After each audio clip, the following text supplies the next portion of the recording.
Дараагийн мэдээлэл ногоон хөгжлийг дэмжигч Төрийн банкнаас тогтвортой хөгжил ногоон ирээдүйн үзэгслэн худалдааг 2 дахь жилдээ зохион байгуулж байна. Тус үзэгслэн худалдаа энэ сарын 23-ны хүртэл Монголын үйлдвэрчний эвлийн соёлын ордонд зохион байгуулагдах юм. Цаашид үзэгслэн худалдааг 7 дүүрэг болоод 21 аймгийн хэмжээнд зохион байгуулахаар төлөвлөжээ. Төрийн банк өнгөрсөн хугацаанд агаар орчны бохирдлыг бууруулах ногоон хөгжлийн байгууллагуудыг дэмжин ачлаж ирсэн.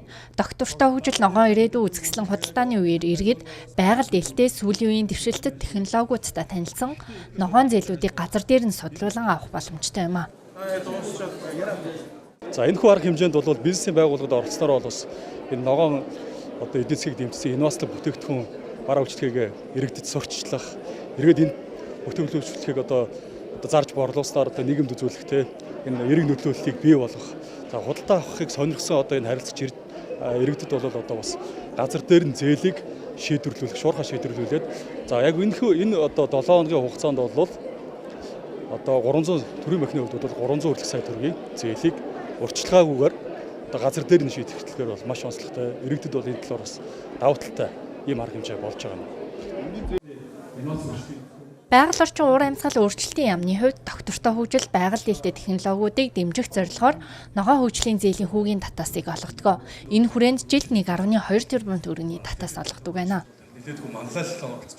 Аймаг суманд салбартай учраас энэ зээлийг болохоор бүгд Монгол орны жигд хүртээмжтэй байдлаар хүрэх зорилгоор бол илүүтэй бас энэ хамтарч ажиллаж байгаа гэсэн.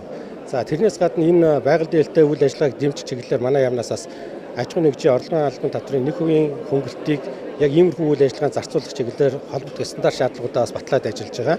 Энэ хөрөнгийг зөв зохион байгуулж чадах юм бол 1.8 төгрөгийн асуудлыг бас энэ үйл ажиллагаанд зарцуулах боломж бүрднэ гэж бас бид нэр үйл ажиллагааг чиглүүлж байна. Үзэсгэлэн худалдааны нээлтийн үеэр салбарын экспертүүд бодлого тодорхойлогчид доктортой хөгжил ногоон барилга сэдвийн хүрээнд илтгэл хэлэлцүүлэг өрнүүлсэн юм а.